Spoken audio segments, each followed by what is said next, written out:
Saúde, amada igreja, com a paz do Senhor, amém? Glória a Jesus. Vamos abrir nossas Bíblias no livro de Mateus, Evangelho de Mateus, capítulo 26, versículo de número 36. Evangelho de Mateus, capítulo 26, versículo de número 36.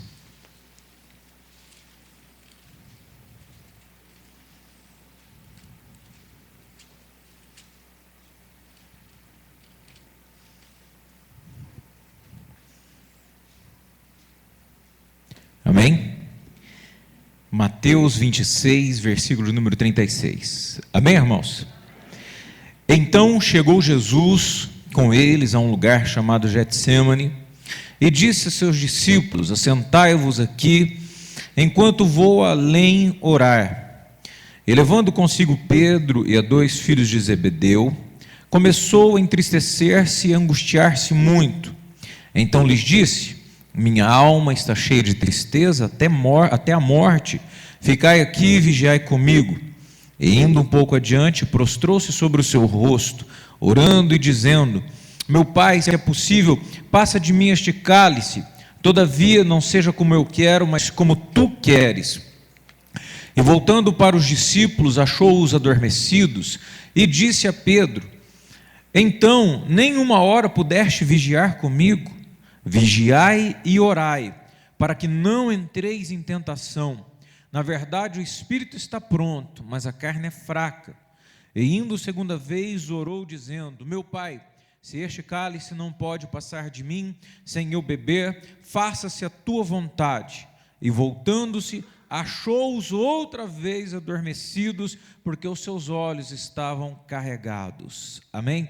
Fecha os teus olhos em nome de Jesus. Meu Deus, nós te adoramos nesta noite e declaramos que tu és fiel, verdadeiro e real. Tu és mais real do que todas as coisas. Tu és um Deus presente. Tu és um Deus, meu Pai, que trabalha efetivamente em nossas vidas. Tu és aquele que opera em nós tanto querer como efetuar. Por isso nós te adoramos. Tu és um Deus que não nos abandona. Tu és um Deus que nos instrui. Tu és um Deus que em todo o tempo está guardando os nossos caminhos e honrando aqueles que te adoram. Por isso estamos aqui para declarar que tu és o nosso Deus. Tu és a nossa esperança, Tu és, ó Pai Santo, tudo para nós, e nesta hora nós clamamos: Espírito Santo, traga o entendimento, traga a palavra, a compreensão, o discernimento, para que nós possamos, ó Deus, entender a Tua palavra, compreender o Teu querer, e assim, Espírito Santo, venha falar aos corações, que toda escama, que tudo aquilo que bloqueia, que atrapalha, seja agora neutralizado em nome de Jesus, e que o Teu nome, a Tua palavra venha se expandir em nosso meio, para que através do conhecimento possamos te agradar e fazer aquilo que para o Senhor, ó Pai, é aprazível. Dirige-nos, ó Deus, através do teu querer, porque assim seremos verdadeiros filhos de Deus. Pai, cobre-nos com teu sangue nesta hora, e vem, Espírito Santo, falar em nossas vidas neste momento. Nós oramos em o nome de Jesus, e todos digam amém. Glória a Deus. Podeis assentar em nome de Jesus.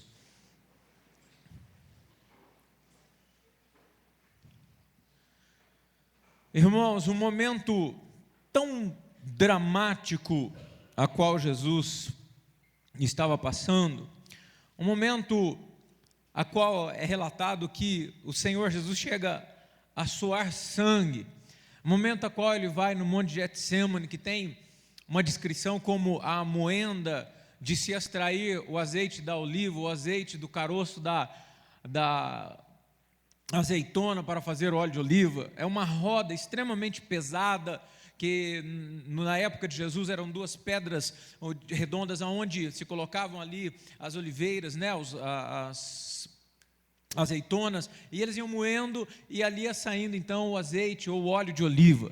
E naquele momento Jesus vai a este local que tem um nome extremamente sugestivo. Em tudo que Jesus faz há uma história, há um ensinamento para nós, porque o ensino de Jesus ele é extremamente orientador. Então tudo que ele fazia tinha algo ligado para que nós pudéssemos compreender. Então ele vai àquele local, e naquele local, que quer dizer a moenda, onde se moe aquele caroço, que se moe aquela frutinha chamada azeitona, para dar a extração daquele óleo, porque ele seria entregue, morto, totalmente aviltado, machucado, traria para ele dores tremendas, seria preso, humilhado, crucificado. Então ele leva os seus discípulos para com ele, para que pudessem vigiar com ele por um só instante. Diz: olha, vamos comigo, eu vou orar, porque eu estou entrando em agonia, em pavor. Então vamos lá, e eu quero que vocês fiquem aqui, vigiem comigo, e eu vou adentrar mais um pouco adiante, vou falar com o Pai, e vocês permaneçam na oração, vigiem comigo apenas um pouco, eu já vou voltar. E Jesus faz a célebre oração: Pai, se possível, afasta de mim este cálice, todavia seja feita a sua vontade. Irmãos, os discípulos sabiam mais ou menos qual seria a finalização disso, que seria a entrega, que seria a morte, a total tortura, humilhação de Jesus.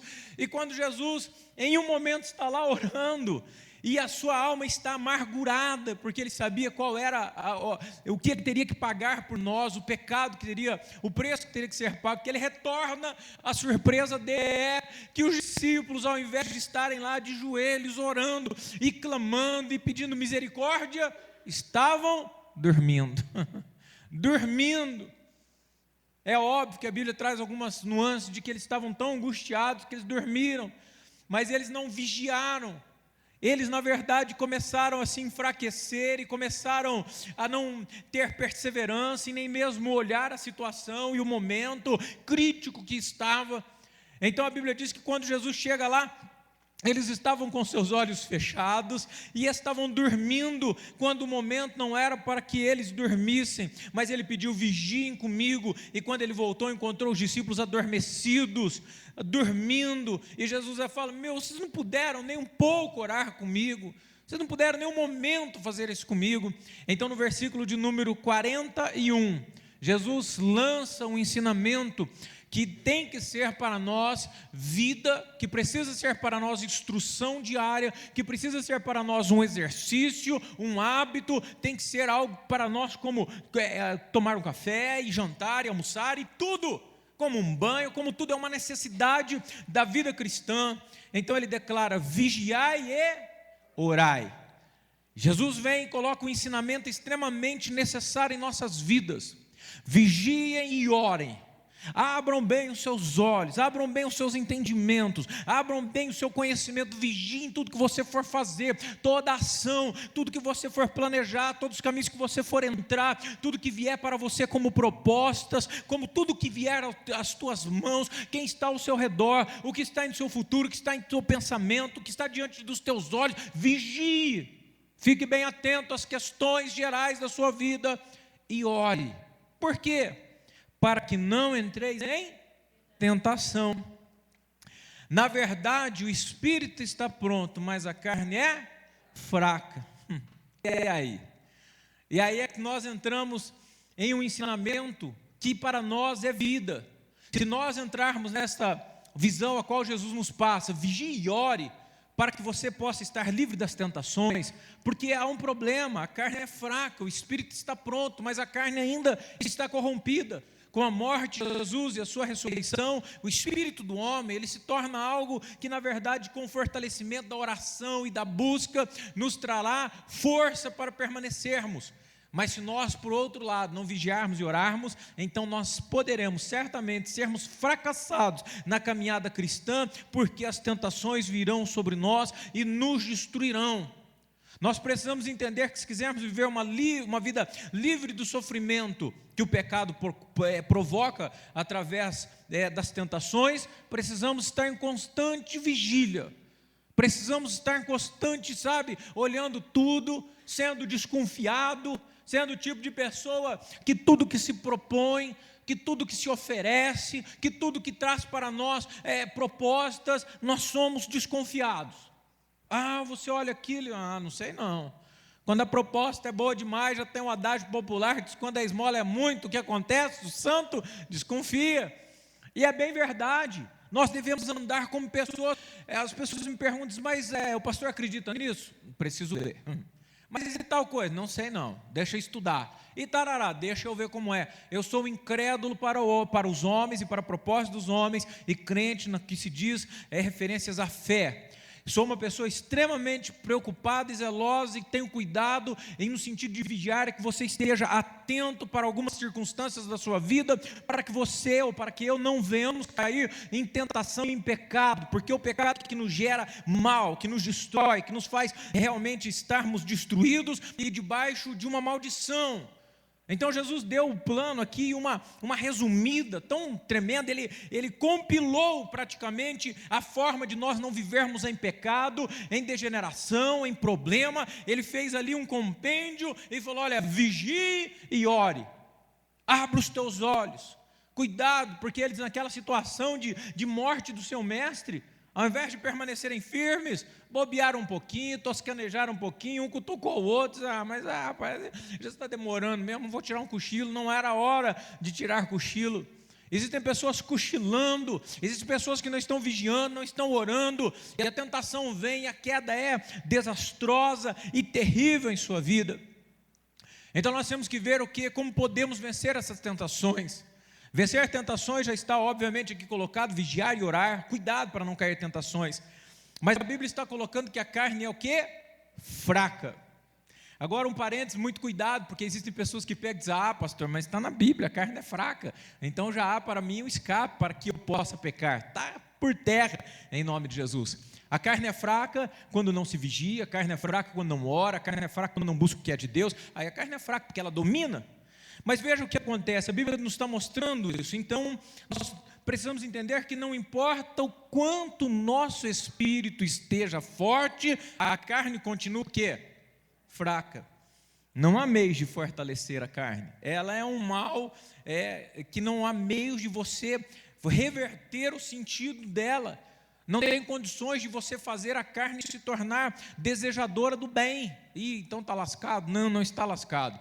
Quem é de Deus, ele anda e vive pelo Espírito, amém, irmãos? Nós não andamos mais pelos caminhos da carne, nós não alimentamos mais a carne, nós não mais vivemos por aquilo que nós outrora vivíamos, quando éramos depravados, sem Deus, sem Jesus, sem diretriz. Agora nós vivemos e nos focamos por aquilo que Deus quer que nós venhamos viver. A carne pode ser fraca, mas nós não andamos e vivemos pela carne, mas nós andamos pelo Espírito, amém, irmãos? Olha algumas obras da carne, eu peguei aqui a Nova Tradução, em Gálatas 5, no versículo número 16, eu gostaria que você abrisse, Gálatas capítulo 5, no versículo número 16, Paulo ele declara quais são as obras da carne, e ele diz: essas obras são bem conhecidas, porque não pode de maneira alguma ser de Deus, e nem oriunda do Espírito Santo de Deus. Gálatas 5, no versículo de número 16, e aqui fica muito fácil de identificar se nós somos crentes carnais ou crentes espirituais.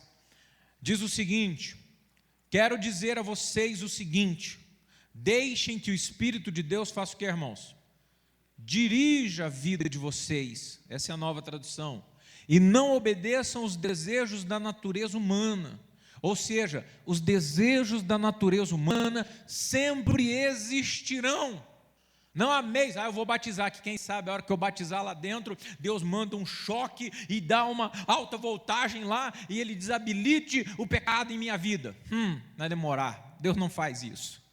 Quem sabe quando eu tomar a ceia, no momento que eu tomar a ceia, então neste momento, assim que eu tomar o pão, comer o pão e tomar o cálice, neste momento Deus desabilita o pecado em minha vida. Não é assim que funciona.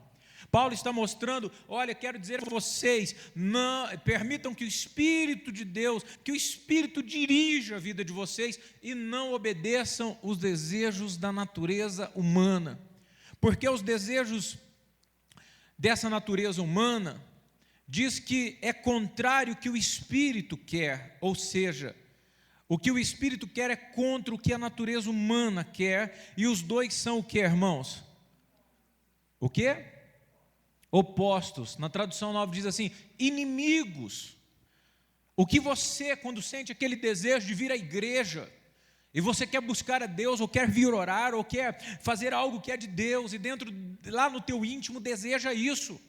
não fazer o mal, fazer o que é correto, fazer o que é agradável a Deus, mas de repente vem uma contrapartida, como aqueles desenhozinhos infantis que tem um fundo de verdade, é um capeta de um lado e um anjo do outro, e o capetinha, vai lá, faz o mal, seja ruim, pratica o que é errado, e aí o anjinho vem, para com isso, não faça isso, isso vai trazer mal a você, e o bicho fica lá naquela indecisão, até que um acaba vencendo. E nos desenhos, quase sempre quem vence é o diabo. O cara vai fazer algo mal. E ele faz algo mal e colhe este mal. E esta é a luta que a Bíblia está representando, que o Espírito quer que faça o bem, mas a carne quer fazer o mal. E aí as pessoas não sabem, porque às vezes quando elas pecam, dizem, puxa, mas por que eu fiz isso? Eu me sinto mal, eu me sinto de uma maneira horrível. É porque o Espírito de Deus está dentro de você, se sente abatido porque o mal foi praticado. Então entenda, a carne e o Espírito são inimigos, e eles lutam entre si para que não façam o que querem. Há uma batalha, por isso nós precisamos vigiar e orar, para que o Espírito de Deus permaneça firme em nós. No versículo de número 19 diz, as coisas que a natureza humana ou a carne produz são bem conhecidas, e elas são a imoralidade sexual. Irmãos, tudo que você pensa de natureza sexual ilícita, principalmente o adultério, a prostituição, aqueles que têm relações fora de um casamento, a impureza, as ações indecentes, a adoração de ídolos, as feitiçarias, as inimizades, as brigas, as ciumeiras, os acessos de raiva, a ambição egoísta, a desunião, as divisões, as invejas, as bebedeiras, as farras e outras coisas parecidas com essas, a qual repito o que já havia dito, que os que fazem tais coisas não receberão o que, irmãos? O reino de Deus. Então veja que a carne trabalha para nos levar para o inferno. Olha que coisa interessante. E quer colocar em nosso caminho ideias e sentimentos e ideais e fórmulas para que nós venhamos nos afastar de Deus, para que nós venhamos fazer aquilo que a carne quer, para que nós não venhamos receber o reino dos céus. Mas há uma solução para isso. A solução é reconhecer que a carne é fraca e saber que existe um limite para tudo isso. É exatamente você saber que em determinadas coisas na sua vida você tem que, como é que eu posso fazer isso? Eu não posso porque eu tenho um problema com X coisa e essa questão não é, eu não posso estar envolvido com isso, ter este amigo, eu não posso ir por este caminho, eu não posso ver tal coisa, eu não posso estar em tal lugar, eu tenho que cuidar. Então veja, vigiar, entendendo que você tem certas limitações, você precisa entender que há essas fraquezas, e cuidar para que isso aí não venha lhe fazer um laço. Abre em 2 Samuel 11, no versículo de número 1. E você vai ver, 2 Samuel, capítulo 11, no versículo de número 1. É bastante conhecido, mas para nós é um alerta. 2 Samuel, capítulo 11, versículo de número 1.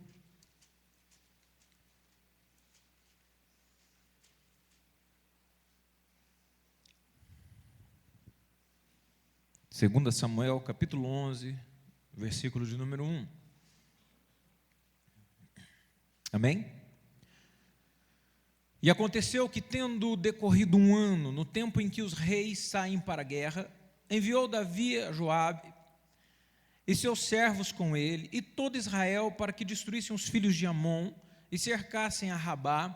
Porém Davi ficou em Jerusalém, e aconteceu a hora da tarde, que Davi se levantou de seu leito e andava passeando no terraço da casa real, e viu do terraço a uma mulher que estava se lavando ou tomando banho, e era esta mulher muito formosa à vista.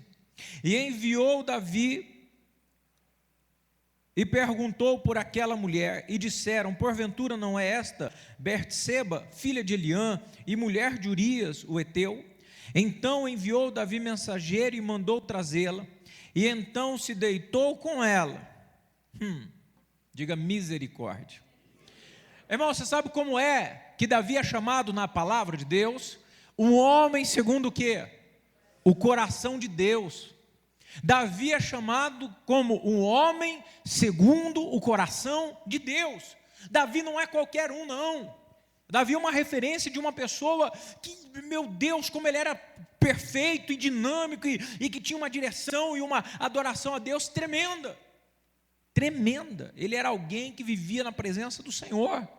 Porém, o cara estava brincando que o povo de Israel eles é muito doido, porque havia tempo, aqui está dizendo que é tempo de guerra, eles ficavam esperando, igual alguns esperam o dia do aniversário, ou o dia de domingo para ir comer na casa da mãe, eles ficavam esperando o tempo de guerra, opa, está chegando, falta um mês, aí você começa a afiar as lanças e coisa e tal, para ir guerrear, então chegou o tempo de guerra, eles mandaram a guerra, o povo e Davi ficou lá, na moral. Sabe, irmãos, quando nós temos que guerrear, tempo de guerra não é tempo de ficar deitado, não, porque o ócio pode trazer problema para nós, e o sentido de vigiar é justamente tomar cuidado em algumas coisas que nós fazemos ou deixamos de fazer. E Davi então folgadão, sono da tarde, beleza, lavou o rosto, saiu e foi dar um rolê na sacada real, né? E saiu na sacada e tarará, daqui a pouco ele vai e se depara, opa, que vejo uma linda mulher se banhando lá na casa dela, que dava vista para a varanda dele. Como diz o outro, que inocente ela também, né? Inocentinha ela. Mas veja o que aconteceu. É óbvio que ela poderia já ir, eu imagino que ela tinha intenções. Eu imagino, lógico. Eu vou ficar por aqui, porque se o rei sai aí, eu cato ele e pelo menos eu fico aí garantida nos restos dos anos. E aí, se ele tivesse vigiado, entendendo que aquilo era um problema, algo que precisava ser cuidado, então ele poderia até passar os olhos. Opa, santo Deus, misericórdia, chama lá o meu servo, vai lá e manda subir um muro, 4 metros de altura daquela, tem uma mulher lá, e não é subir o muro, muda ela lá para o jardim. Qual bem longe, irmãos? Quem é Apucarana? Onde? Vá mudar lá para o Pirapó, essa mulher. Pega toda as tralhas dela e manda ela para o Pirapó. Quem é ela? Ela é mulher de Urias, guerreiro, Eteu. Onde está o marido dessa mulher? São sem vergonha, tomando banho pelado aí na minha sacada. E dizer, vai lá, estava guerreando, não importa, pega a mudança dela e manda para o Pirapó. Mas mandou para o Pirapó, mandou trazer para a casa dele. Não vigiou. E o que as pessoas não sabem é que do fruto dessa relação, o pecado ele vai gerando cada vez mais abismo e cada vez mais problema. O pecado ele vai gerando cada vez mais degradação, mais humilhação, mais morte, mais dor, enquanto não é cessado. E da relação, do fruto dessa relação, ela é engravida, e ela manda um recadinho, e diz assim, olha, avisa lá Davi que tem uma coisinha aqui na minha barriguinha, e é um Davizinho, vai lá avisar ele. E eu fico imaginando, quando chega o cara e diz, ô rei, pois não, tem um recado da menina que você mandou. O que é? Ela mandou dizer que tem um Davizinho na barriga dela. Diz, ai, Davi ficou doido. Porque existem pessoas que acham que podem cometer o pecado e fazer o que é errado, e as coisas vão ficar normais. Não ficarão normais. Quem realmente planta na carne, a Bíblia diz, colhe corrupção e morte. Quem planta no Espírito, colhe vida eterna. Então ele plantou um pecado, a mensagem vem. E o fruto daquela relação gera ainda outro pecado. Vocês já assistiram filmes que... tem um filme que passou, se eu não me engano o nome, se chama Sem Controle. Alguém assistiu esse filme? Sem Controle. Assistiu? É um filme onde o camarada é um profissional liberal e ele sai e uma mulher vem, começa a conversar com ele, enfim, e ela diz, eu tenho uma filha, ele tem um filho e ele é casado. E por final das contas, essa mulher vai se deitar com eles, vão para um motel, para um hotel, e ela diz, não posso fazer isso. Então eles saem, e ele vai levar embora, e daí pinta um clima dentro do carro, eles olham o hotelzinho, vamos, e vão, e descem, e vão para o hotel, e lá no hotel eles começam a se abraçar, e tarará, e a hora que as coisas vão começar a acontecer, entra um bandido com um baita revólver desse tamanho. Você assistiu isso? Ninguém assistiu? Assistiu, irmão? Alguém assistiu? Rapaz, aquilo lá é a própria manifestação do pecado na vida de uma pessoa. Então aí o cara com a arma diz que vai matar a mulher e ele vai se impor, o cara arrebenta ele e fica grogue. porque desmonta o cara, e quando ele acorda, a mulher está meio assim, com as roupas bagunçadas, e ele diz: o que foi? Eu fui violentada, e ela chora, e aí a coisa vai desdobrando, e o cara começa a cobrar dele, para não contar para a esposa que ele ficou com a mulher. Passa um tempo, a mulher liga para ele e diz: eu estou grávida. Ele diz: meu Deus, você está grávida do bandido? Estou. Então vamos dar um jeito de abortar. Ele diz: não, abortar não, e vira um inferno na vida dele. O bandido quer matar ele, vai na casa dele, e é cada vez pior. Por isso o filme se chama Sem Controle. E o pecado é isso. A Bíblia diz que um abismo puxa outro abismo, e quem não vigia, e não ora, e não se precave, geram-se coisas horrorosas em sua vida. E Davi foi a mesma coisa, poderia escrever o filme para ele Sem Controle, porque ele se deitou com a mulher, e quando ele se deita com a mulher, poxa vida, ela poderia não estar fértil, poderia ter acontecido alguma coisa, mas engravida. Quando ele engravida, ele fica sabendo, um abismo puxa outro abismo. Então ele tem um plano nefasto e maldito. Davi, um homem segundo o coração de Deus, agora se torna homicida, porque ele fala para o seu principal homem de guerra, e fala assim: olha, vai lá e coloca Urias nas primeiras fileiras, coloca Urias para batalhar para Joabe, que era o oficial dele, põe Urias nas primeiras fileiras. Sabe o que ele está dizendo? Mate Urias, que é lógico, ele está na primeira fileira, vai primeiro. Então ele morreu pelas mãos de Davi. Então o que acontece? O filho que vem nascendo, nasce doente, totalmente doente, ele cai em pranto e de boca no pó e ora, e essa criança morre. O profeta Natan vem e traz uma palavra para ele, diz a ele coisas terríveis que eu vou resumir, mas acontece que a espada não se apartaria da casa dele, e as filhas dele seriam desnudadas e violentadas, e foi o que aconteceu. Irmãos se mataram, meninas foram violentadas, foram expostas, porque, irmãos, o pecado ele vai gerando problemas. Então nós precisamos vigiar e orar de maneira explícita em nossa vida. Então, se nós vigiamos, se nós oramos, se nós entendemos que a carne realmente é algo fraco em nossa vida, nós tomamos cuidado. Porque vigiar é o seguinte, irmãos, quem aqui está tirando carteira? Ninguém? Mas é assim a pessoa tirando carteira, com exceção de quem o pai ensinou, a namorada ensinou e sei lá o quê. Enfim, o cara está começando a aprender a dirigir, ele parece uma estalta, né? E vai a 2 por hora, tem aquela fila quilométrica, é fantástico. Em frente da minha casa passam uns carros, Guarani, não sei o que, não sei, autoescola, tudo show de passa lá, todo mundo passa em frente à minha casa para treinar na subidinha lá. E aí quando eu estou saindo, que eu vejo um carrinho de autoescola, eu saída pela direita, porque demora uma centena de anos para que eles saiam, porque eles estão com cautela, estão precavidos, e quando o condutor tira sua carteira e habilitação, até abrir um trem aí, tem medo de dirigir, venha cá, porque o camarada ele tem tanta cautela, ele é tão cuidadoso, que ele vai atrapalhando todo o trânsito. Vocês já viram isso, principalmente com as pessoas do sexo oposto, né? É brincadeira, irmão, só para quebrar o gelo. Então, só para compensar, você sabe que o seguro de carro para a mulher é mais barato, não é? Por isso o seguro do meu carro está no nome da Sandra, porque elas são mais cautelosas. Mas veja, o camarada que está começando a dirigir, ele olha no retrovisor, ele dá pisca no meio da quadra, ele vai olhando os 2 retrovisores, arruma, olha para trás, 2 mãos no volante, não é, Xode? 2 mãos no volante, o cara está a 1000 por hora. Passa um ano, celular, escuta rádio, dá tchau, perna em cima do banco, freia, troca o pé com o breque, com o acelerador, troca a marcha sem pôr o pé na embreagem, enfia o pé, não dá pisca, costura tudo, porque ele está confiante. Ele parou de ser um cara alerta, porque ele está se achando bonzão, e Davi começou a se achar que estava bom, que ele não precisava mais vigiar, que ele era o cara segundo o coração de Deus. Então está certo. Existem pessoas brincando com isso. Vigiar e orai. Nós precisamos vigiar e orar em todo o tempo. Não é porque eu estou espiritualzão demais, porque eu estou buscando a Deus, agora vou à igreja, que eu vou começar a enfraquecer e começar a permitir e dar lugar ao diabo, e dar lugar ao que ele quer e andar conforme ele quer. Não. Eu vigio sempre, eu estou alerta sempre, eu estou olhando o que pode ser para mim uma cilada, eu estou em todo tempo com os olhos bem abertos, porque eu não quero em tempo algum fazer algo contrário ao meu Deus. Precisamos estar orando atentos para que nós não possamos cair em tentação. Qual é a oração do Pai Nosso? que nós fazemos, Mateus 6, ali a partir de Mateus 6, não nos deixe cair em tentação, mas é uma oração. É uma oração. Então nós temos que reconhecer que a carne é fraca, nós precisamos vigiar e nós precisamos orar. Quando você reconhece que há problemas na sua vida, tem gente que...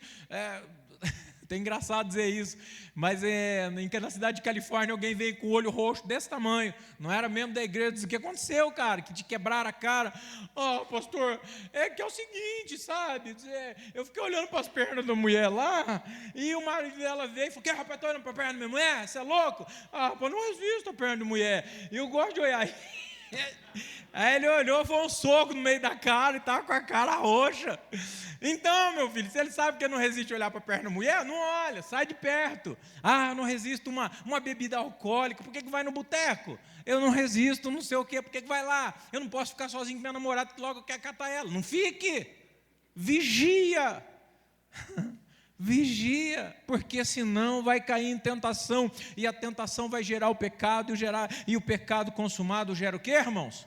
Morte. Primeiro a espiritual, que te afasta de Deus, que é a pior morte, e depois a física, porque trará a você consequências horrorosas e tremendas. Para finalizar, Filipenses 4, no versículo de número 8, nós precisamos resistir e persistir e andar naquilo que Deus quer, e produzir frutos do Espírito de Deus para que nós venhamos ser pessoas abençoadas. Filipenses 4, no versículo número 8. Enquanto você acha, eu vou dizer para você o que é que você pode viver e terá em sua vida, quando o Espírito de Deus estiver regendo a sua vida. A Bíblia diz o seguinte, não em Filipenses, mas em Gálatas: o Espírito de Deus produz amor, alegria, paz, paciência, delicadeza, bondade, fidelidade, humildade, domínio próprio. São coisas as quais Deus produz através do seu Espírito em nossas vidas, e nós precisamos andar segundo o Espírito. Filipenses 4, no versículo de número 8, diz: quanto ao mais, irmãos, tudo o que é verdadeiro, tudo o que é honesto, tudo o que é justo, tudo o que é puro, tudo o que é amável, tudo o que é de boa fama, se há alguma virtude e se há algum louvor, nisto pensai. O que também aprendestes e recebestes e ouvistes e vistes em mim, isto fazei, e o Deus de paz será convosco. Então temos que ser desta maneira, e Deus estará com as nossas vidas, amém? Vamos colocar em pé em nome de Jesus. Precisamos então vigiar e orar em todo o tempo, para que não venhamos cair em tentação, porque a tentação vai gerar em nós morte e destruição. Mas se buscarmos viver em Deus, não tem nada de dificuldade. Pastor, mas eu não aguento. Vai aguentar sim, porque você não é guiado pela carne, mas você é guiado pelo Espírito de Deus. E isso vai fazer a sua vida ser uma grande diferença, e você ser um grande homem de Deus, uma grande mulher de Deus, em todo o tempo, andando e fazendo aquilo que agrada ao Senhor, e tenho certeza que Deus lhe abençoará em todos os teus caminhos, amém? Fecha os teus olhos. Você conheceu bem certinho quais são as obras da carne e quais são as obras do Espírito, o que agrada a Deus e o que desagrada a Deus. E em nome de Jesus, você vai andar em Espírito, vigiando e orando, e em todo o tempo fazendo o que agrada ao Senhor, e o Deus de paz guardará os seus corações. Fecha os teus olhos. Pai, nós te adoramos nesta hora, e pedimos, Senhor, que o teu Espírito nos guie e nos leve, ó Pai, cada vez mais perto do Senhor, a fazermos a sua vontade e andarmos, ó Deus, conforme o Senhor deseja. Que não sejamos mais guiados pela carne, porque outrora éramos do mundo, ó Pai, não tínhamos a direção, mas agora o Senhor nos comprou, nos resgatou, e nós temos, ó Pai, paz com o Senhor. Tu nos tirou das trevas e nos colocou na luz. Tu nos dá direção para te agradar, que o nosso maior desejo, que a nossa causa, meu Deus, que a nossa luta seja estar diante do Senhor todos os dias, que a tua presença esteja em nós, que o Senhor, através do teu Santo Espírito, esteja nos dirigindo conduzindo a sermos homens e mulheres que têm o principal fundamento em sua vida de te adorar e de te engrandecer. Meu Deus querido, em nome de Jesus, derrama sobre cada um que aqui está, meu Deus querido, o teu poder, a tua glória, que o teu Espírito começa a conduzir estas vidas, a fim de que eles sejam, meu Deus querido, uma rocha, a fim de que eles sejam, meu Deus, baluarte, que eles sejam, meu Deus, colinas para a glória do Senhor. Em o nome de Jesus, Pai, nós desfazemos toda obra carnal, meu Deus, toda dependência, todo pecado, meu Deus, tudo aquilo que o inimigo tenta impor, Pai Santo, na vida de um homem, de uma mulher, que estas correntes caiam em o nome de Jesus, e que espiritualmente possamos andar mais e mais, para que o teu nome seja exaltado. Em o nome de Jesus nós clamamos, Pai, nós pedimos assim, meu Deus, em teu nome, em gratidão, amém e amém, Jesus. Amém, irmãos? Vamos aplaudir o Senhor em nome de Jesus.